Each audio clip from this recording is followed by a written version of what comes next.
Students, आज हम पढ़ेंगे सेकेंड ईयर नफ्सियात चैप्टर 3 का टॉपिक पब्लिक ओपिनियन रायामा। रायामा से मुराद अवामी राय है, यानी कि अवाम के लिए राय। ये राय किसी कौमी, इज्तमाही, नस्ली, मजहबी, सियासी, इक़्तिसादी, माशरती मौजू से मुतल्लिक़ होती है। यानी कि ऐसी राय जो इन मसलों के मुतालिक हो सकती है, जिसमें इज्तमाही, कौम के बारे में, इज्तमाही, नस्ली, मजहबी और पॉलिटिक्स के बारे में राय हो सकती है अवाम के लिए। अब जेटी योंग के मुताबिक राय आमा किसी भी तबके का वो समाजी तखमीना है जो किसी समाजी सवाल के जवाब में बहस और तमीज़ के बाद सामने आता है। यानी कि उनके मुताबिक कि राय आमा किसी तबके में रहने वाले लोगों के समाजी तखमीना है, यानी कि वहाँ के रवायत के मुताबिक होती है बात। जब कोई सवाल किया जाए तो उसके बाद बहुत सारे बहस और तमीज़ के बाद, मशवरों और तजुर्बात के बाद जो जवाब आता है वो उस समाज की राय आमा होती है। राय आमा आबादी का वो अमूमी रवैया है जो किसी ख़ास मौजू या मौज़ूआत के बारे में पाया जाता है। ये रवैया भी दुरुस्त हो सकता है और गलत भी हो सकता है। इज्तिमाई नुक्ते नज़र से देखा जाए तो राय आमा से अवाम का किसी मसले के बारे में पाया जाता है। ये अब हम देखेंगे कि राय आमा असल में तश्कील कैसे पाती है, यानी कि फॉर्मेशन ऑफ पब्लिक ओपिनियन। राय आमा की तश्कील दर्ज 4 मराहिल में होती है किम्बल योंग के मुताबिक। पहला मरहला है, ये इब्तदाई मरहला है। इस मरहले में मुआशरे में अफराद किसी भी मौजू या मसले से दो चार होते हैं, यानी कि फ़र्स्ट स्टेप में सबसे पहले तो लोग किसी मसले में मसले में पड़ जाते हैं, वो किसी मसले के बारे में सोचते हैं। अब दूसरा मरहला है, इस मरहले पर यह अंदाज़ा लगाया जाता है कि मसला किस कदर शदीद है, क्या इसका हल मुमकिन है। मसले के बारे में बहस मुबाहिसा शुरू हो जाता है। यानी कि दूसरा स्टेप ये होता है कि उस मसले के बारे में ज़्यादा सोचा जाता है कि ये मसला कितना सीरियस है और फिर उसके बारे में हल मुमकिन कैसे हो सकता है, उसके लिए सलूशन ढूंढते हैं और फिर उसके बारे में बहस मुबाहिसा बातचीत शुरू हो जाती है। अब तीसरा स्टेप है, तीसरा मरहला। इस मरहले पर मसले के बारे में बहस मुबाहिसा के नतीजे में इत्तफ़ाक़ राय या इख्तलाफ राय जन्म लेते हैं। यानी कि जब मसले के बारे में बातचीत होती है तो कुछ आधे लोग इत्तफ़ाक़ करते हैं, एग्री होते हैं उस मसले के हल में, और आधे लोग उससे डिसएग्री होते हैं। यानी कि आधी राय आमा पब्लिक ओपिनियन एग्री करती है और आधी पब्लिक ओपिनियन डिसएग्री होती है।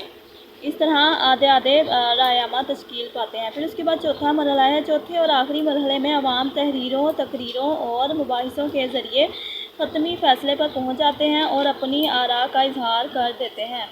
यानी कि आखिरी स्टेप में ज़्यादा तहरीरों यानी कि उसको ज़्यादा अपनी पब्लिक ओपिनियन को एग्री करने के लिए वो तहरीरें करते हैं, तकरीरें करते हैं, यानी कि स्पीचेस करते हैं, और ज़्यादा मुबाहिसे यानी कि अपनी बात को मनवाने के लिए ज़्यादा बहस करते हैं, तहरीरें करते हैं और तकरीरें करते हैं, ताकि उनकी राय जो ज़्यादा इस काम में हिस्सा लेता है उस तरह फिर ये उनकी पब्लिक ओपिनियन ज़्यादा फिर मानी जाती है।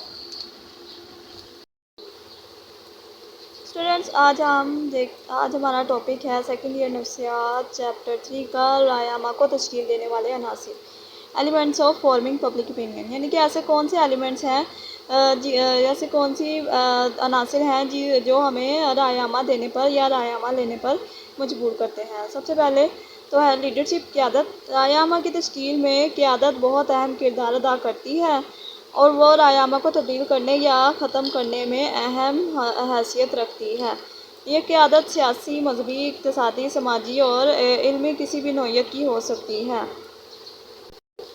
यानी कि ऐसी लीडरशिप जो सियासी लीडरशिप भी हो सकती है, सियासत के अंदर ऐसे लीडर्स, मज़हब के अंदर ऐसे लीडर, या इक़्तिसादी समाज के अंदर जो आपकी राय आमा को तश्कील करने में मदद करते हैं। उसके बाद है ज़राए इब्लाग, नंबर 2 पे मैस मीडिया। राय आमा की तश्कील में रेडियो, टीवी, कंप्यूटर, अखबारात, रसायल, फिल्म और इश्तहारात अहम किरदार अदा करते हैं, जिनका असर दौर जदीद में तस्लीम शुदा है। यानी कि मैस मीडिया जो आप जैसे कि टीवी, रेडियो, इंटरनेट वगैरह, और अखबार, न्यूज़पेपर, मैगज़ीन और मूवीज़ वगैरह और एडवर्टाइजमेंट वगैरह, जिसमें कुछ चीज़ें ऐसी होती हैं जो इंसान की रायमा यानी कि उसके पब्लिक ओपिनियन को बनाने में मदद करती हैं। जो अब दौर जदीद में जो ये चीज़ें अब आम हैं, यानी कि अक्सर आप लोगों ने देखा होगा जब टीवीज़ पर ऐड आती हैं या इंटरनेट पर कोई ऐसी चीज़, या आप न्यूज़पेपर में कोई ऐसी चीज़ देखते हैं या जब एड्स देखते हैं, तो आप देख के कहते हैं वाह ये चीज़ कितनी अच्छी है। तो वो इस तरह आपकी पब्लिक ओपिनियन बन जाती है, आप उसके बारे में पब्लिक ओपिनियन देते हैं कि हाँ हम भी लेंगे। तो ये एक रायमा की तश्कील देने में एक आम सी और नॉर्मल बात हो गई। अब उसके बाद है समाजी तबके, सोशल क्लासेस। राय की तश्कील में समाजी तबक़ात बहुत अहम हैं। राय के मराहिल में मुख्तलिफ़ समाजी तबके अलहदा-अलहदा या मिलजुल कर अपने अहम फ़ैसले पर पहुँच जाते हैं और फिर इसका इजहार करते हैं। यानी कि सोशल क्लासेस में समाज के तबके में लोग मिलजुल कर कोई बात या अलहदा-अलहदा तबके कोई बात पर मिलजुल कर ऐसी बात करते हैं, फिर फ़ैसला करते हैं। तो इस तरह भी रायमा बन जाती है। उसके बाद है ख़ानदान। रायमा की तश्कील का बुनियादी अंसर ख़ानदान है, जहाँ से किसी भी मसले के बारे में इब्तदाई गुफ्तगू करने के बाद किसी नतीजे पर पहुँचा जाता है। ख़ानदान के अरकान इब्तदाई तौर पर अपने रायमा बनाने में कलीदी किरदार अदा करते हैं। यानी कि रायमा ख़ानदान से भी एक ख़ास तश्कील पाती है। यानी कि ऐसी कोई बात है जिस मसले का हल ना निकला, तो लोग अक्सर अपने ख़ानदान में वो बात शेयर करते हैं। फिर उस तरह ख़ानदान वाले, घर वाले उसको इस बारे में रायमा देते हैं, कोई मशवरा देते हैं, सजेशन देते हैं, जिससे उस मसले के बारे में वो फिर रायमा तश्कील दे देता है। वो कहता है कि चलो ठीक है, हाँ ये काम ठीक है। उसके बाद है तासुब, प्रेजुडाइस। किसी भी रायमा को तश्कील देने में तासुब अहम किरदार अदा करता है। रायमा का मुनफी और मस्बत होना यानी कि पॉजिटिव और नेगेटिव होना भी अक्सर औक़ात हक़ाइक़ से ज़्यादा तासुब की बुनियाद पर होता है। यानी कि रायमा कुछ इस तरह भी तश्कील पाते हैं कि कुछ अफराद अपने एटीट्यूड की वजह से अपना पब्लिक ओपिनियन बनाते हैं। वो ऐसे कि जैसे अमीर लोग और गरीब लोगों के अगर आप पॉइंट ऑफ व्यू से देखें, तो इस तरह आप लोगों को समझ आ जाएगी तासुब से कैसे उनकी पब्लिक ओपिनियन बनती है। अब नंबर 6 पे है मज़हब, रिलीजन। रायमा की तश्कील में मज़हब अहम किरदार अदा करता है। आबादी की अक्सरियत अपने मज़हब को मलहूज़े खातिर रखते हुए रायमा का इज़हार करती है। यानी कि रिलीजन भी रायमा बनाने में अहम किरदार अदा करता है। यानी कि लोग सोचते हैं जैसे मुसलमानों की ज़्यादातर रायमा किसी मसले के बारे में एक जैसी होती है। मुसलमानों की और दूसरे रिलीजन्स की, वो अपने रिलीजन को ध्यान में रखते हुए भी अपनी रायमा बना लेते हैं, अपना पब्लिक ओपिनियन या मसले का हल अपने मज़हब के ज़रिए भी ढूंढ लेते हैं। अब जोग्राफ़िकल कंडीशंस। जोग्राफ़ी हालात बाज़ औक़ात रायमा की तश्कील में अहम होते हैं। मसलन अक़वाम अपने जोग्राफ़ी हालात की वजह से मुतफ़िक़ा रायमा का इज़हार करती है। मसलन मैदानी पहाड़ी इलाकों में रहने वाले लोगों की रायमा का इज़हार मुख्तलिफ होता है।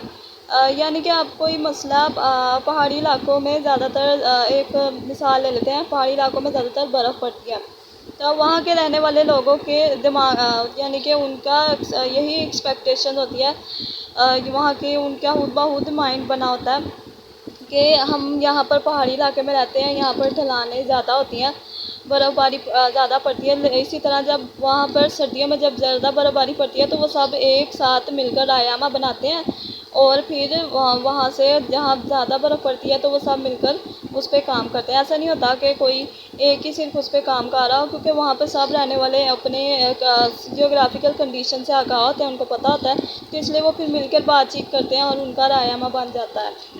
इसी तरह मैदानी इलाका हर जियोग्राफिकल कंडीशंस के मुताबिक भी लोगों की रायमा बन जाती है। उसके बाद है लसानियात, लिंग्विस्टिक्स। रायमा में यकसा ज़ुबानदानी का होना अहम सबब है। अगर बोली जाने वाली अगर बोली जाने वाली ज़ुबान मुख्तलिफ होगी तो राय-अमा पर असर पड़ता है। यानी कि ज़ाहिर सी बात है, एक ही ज़ुबान एक जगह पर एक ही ज़ुबान बोलने वाले लोग ही राय-अमा करते हैं। अगर एक शख्स एक ज़ुबान बोलता है, दूसरा कोई और ज़ुबान बोलता है, वो एक दूसरे की बात ही नहीं समझ पाएंगे, तो फिर वो राय-अमा या एक दूसरे से मसले का हल कैसे जान पाएंगे। इसलिए लसानियात लिंग्विस्टिक एक ज़ुबान होना भी ज़रूरी है राय-अमा लेने के लिए। तो स्टूडेंट्स, आज हमने पढ़े राय-अमा को तश्कील देने वाले अनासिर, एलिमेंट्स ऑफ फॉर्मिंग, जिसमें हमने टोटल 8 एलिमेंट्स पढ़े जो हर इलाके, हर जगह के लिए किस तरह से उनकी राय-अमा बनती है। उनके लिए क़यादत, राय ब्लॉक, समाजी तबके, ख़ानदान, तआस्सुब और मज़हब, जोग्राफ़ी हालात, लसानियात उनकी राय-अमा उनकी पब्लिक ओपिनियन बनाने में मदद करती है, जो कि हमारे समाज के अंदर ज़्यादातर, यानी कि पूरी दुनिया में इसी तरह पब्लिक ओपिनियन तश्कील पाती है।